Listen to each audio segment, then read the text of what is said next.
Hello student, welcome to my new video. और आज के वीडियो में हम लोग सूक्ष्म शिक्षण के चक्र के बारे में आज स्टडी करेंगे। सूक्ष्म शिक्षण यानी कि माइक्रो टीचिंग साइकिल।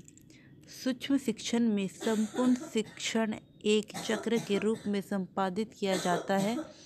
इस चक्र को निम्न प्रकार से प्रदर्शित कर सकते हैं, जैसे सूक्ष्म शिक्षण है, उसके बाद फिर योजना बनाएंगे, फिर शिक्षण करेंगे, फिर प्रतिपुष्टि यानी कि फीडबैक देंगे, फिर दोबारा से पुनर्योजना बनाएंगे यानी कि लेसन प्लान करेंगे, उसके बाद फिर पुनर्शिक्षण करेंगे, फिर दोबारा से हम लोग टीचिंग करेंगे, फिर पुनः प्रतिपुष्टि करेंगे, मतलब फिर हम लोग फीडबैक देंगे। उसके बाद सूक्ष्म शिक्षण के चक्र विभिन्न सोपानों को निम्न प्रकार से भी प्रदर्शित किया जा सकता है: योजना, शिक्षण और प्रतिपुष्टि के रूप में। ये पुनर्योजना है। सूक्ष्म शिक्षण चक्र विभिन्न सोपानों को निम्न प्रकार से भी प्रदर्शित किया जा सकता है, जैसे योजना, शिक्षण और प्रतिपुष्टि, फिर पुनर्योजना, फिर पुनर्शिक्षण और फिर पुनः प्रतिपुष्टि। इस चक्र से स्पष्ट है कि यदि पुनः प्रतिपुष्टि के भी बाद वांछित शिक्षण कौशल का विकास नहीं हो पाता तो फिर प्रारंभ से ही संपूर्ण चक्र प्रारंभ किया जाता है। सूक्ष्म शिक्षण के इन विभिन्न पक्षों को ही सूक्ष्म शिक्षण के सोपान यानी कि स्टेप्स भी कहा जाता है। राष्ट्रीय शिक्षक अनुसंधान एवं प्रशिक्षण परिषद NCERT के डॉक्टर LC सिंह के सूक्ष्म शिक्षण के निम्नांकित सोपान का उल्लेख किया गया है।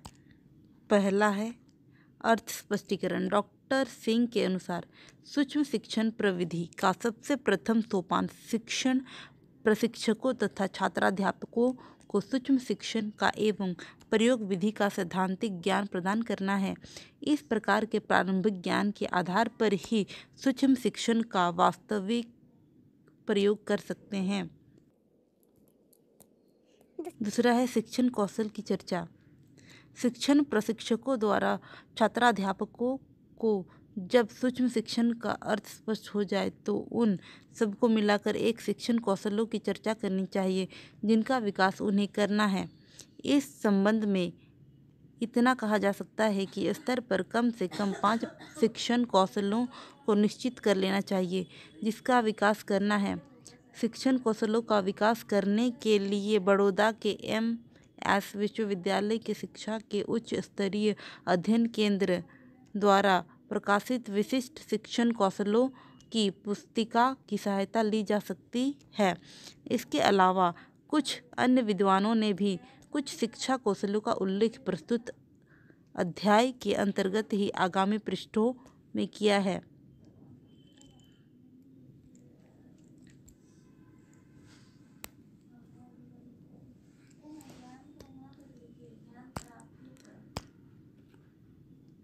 तीसरा है आदर्श पाठ का प्रस्तुतिकरण।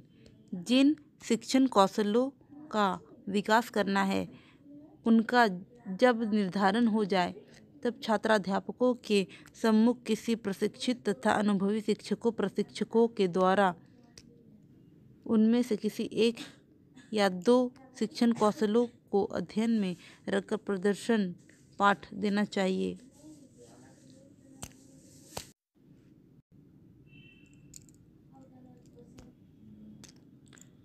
चौथा है सूक्ष्म पाठ योजनाओं का निर्माण। इसके बाद छात्राध्यापकों को वास्तविक शिक्षण के लिए सूक्ष्म पाठ योजनाएं बनानी होती है।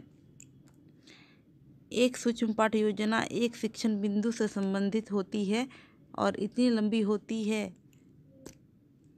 जिसे 5 से 10 मिनट के कालांतर में पूरा कर दिया जाए। प्रस्तुत पाठ के अंत में एक सूक्ष्म पाठ योजना का नमूना दिया गया। पांचवा है शिक्षण का निर्धारण। सूक्ष्म शिक्षण के लिए सामान्यतः निम्नलिखित व्यवस्था का निर्माण किया गया: शिक्षण 6 मिनट, छात्र की संख्या 10, प्रतिपुष्टि यानी कि फीडबैक 6 मिनट, निरीक्षक 1 या 2,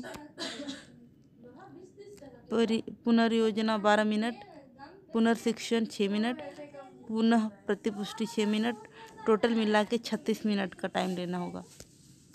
छठा है अभिरूपित परिस्थितियाँ।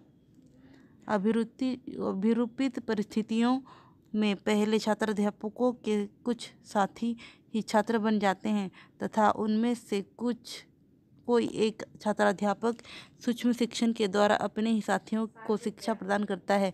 यहाँ भूमिका निर्वाह का सहारा लिया जाता है।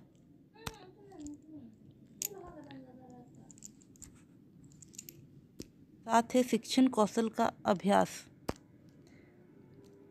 इस सोपान के अंतर्गत छात्राध्यापक विभिन्न शिक्षण कौशलों का वास्तविक शिक्षा के माध्यम से अभ्यास करके विकास करते हैं। इस स्तर पर वे विभिन्न शिक्षण कौशलों का विकास करते हैं, जैसे प्रश्न पूछना, पुनर्बलन, उदाहरण देना, उत्तर देना, व्याख्यान करना, प्रेरणा प्रदान करना आदि।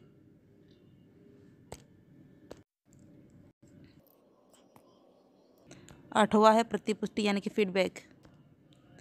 सूक्ष्म शिक्षण के शिक्षण तथा पुनः शिक्षण काल के बाद प्रशिक्षकों द्वारा अविलंब प्रतिपुष्टि प्रदान की जाती है।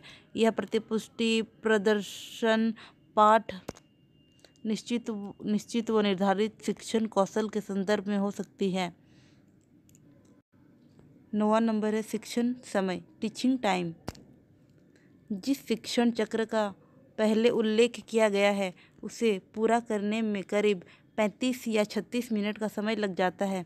एक अध्यापक को एक समय में एक पूरा चक्र समाप्त करना पड़ता है। सरल शब्दों में सूक्ष्म शिक्षण के लिए निम्न प्रक्रिया से गुजरना पड़ता है।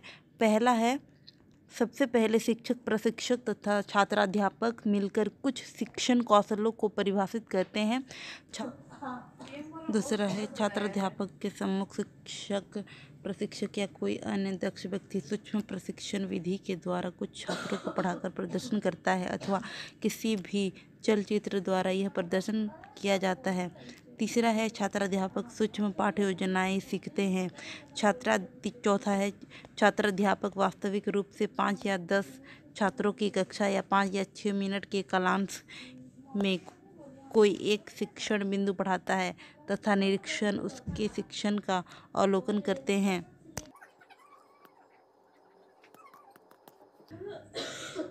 पांचवा नंबर है छात्राध्यापक ने जो कुछ पढ़ाया है उस पर वाद विवाद व चर्चा होती है, अर्थात छात्राध्यापक के शिक्षण की समालोचना की जाती है।